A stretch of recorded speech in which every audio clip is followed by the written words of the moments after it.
स्थानिक स्वराज्य संस्थांच्या निवडणुका ज्या आहेत त्या स्वबळावर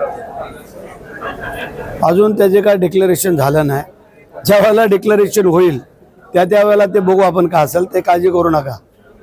पण आज बघितलं आम्ही रायगडचे दोन्ही पालकमंत्री पदाचे जे दावेदार आहेत ते एकाच व्यासपीठावर आलेले आहेत. रायगडकरांनी काय संदेश घ्यावा आहे? रायगडकरांनी चांगला संदेश घ्यावा की चांगल्या कामासाठी आम्ही सगळे एकत्र आलेलो आहोत.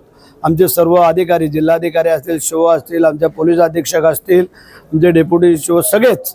आणि हा जो विषय आहे हा संपूर्ण रायगड जिल्ह्याच्या 15 तालुक्यातल्या ग्रामपंचायतींच्या संबंधित आहे की जेणेकरून ह्यामधले जर कुठल्या तालुक्यातल्या ग्रामपंचायती अग्रेसिव्ह झाल्या तर त्यांना चांगलं पारितोषिक मिळेल, त्यांचं नाव होईल.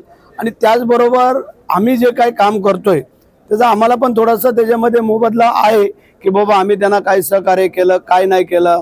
शासन दरबारी बाकी आमचे शिव मॅडम आहेत, कलेक्टर मॅडम, हे सगळेच आहेत की जेणेकरून त्या संबंधित आहेत. त्या आजची जी काय बाब आहे ही थोडीशी वेगळी आहे, ही त्याच्यामध्ये कोणी राजकारण आणण्याचा प्रयत्न करू नये असं मला वाटतंय. आज दोन्ही मंत्री पहिल्यांदाच आम्हाला पहिल्यांदा नाही बाबा, आमचा चौथा कार्यक्रम आहे. आम्ही ज्या वेळेला इथे मुख्यालयाच्या ठिकाणी जिल्हाधिकारी महोदय ज्या वेळेला आम्हाला आमंत्रित करतात त्यावेळेला आम्ही दोघंही असतो.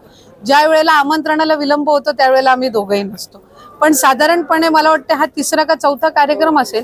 आणि पालकमंत्री पद आहे त्यावेळेला आमचे तिन्ही नेते त्या संदर्भात निर्णय घेतील. पण जिल्ह्याचा जिथं विषय येईल, जिल्ह्याला जिथं आमची दोघांची ज्या वेळेला गरज असेल त्यावेळेला आम्ही तितक्याच इच्छाशक्तीने आणि ताकदीने असणार आहे जिल्ह्यासाठी.